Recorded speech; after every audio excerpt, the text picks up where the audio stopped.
Moltes persones venen les seves terres per una misèria degut a l'acaparament d'aquestes. 3/4 de les terres dels països d'Àfrica estan acaparades pels inversors procedents de països europeus, i la majoria dels països amb terres acaparades tenen un percentatge major al 10% de desnutrició.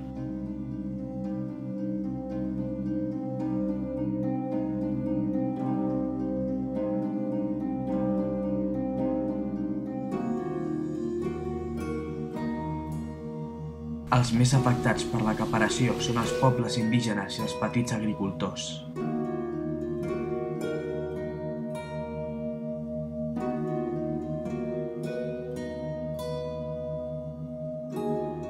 L'acaparament de terres no és un joc, la fam tampoc.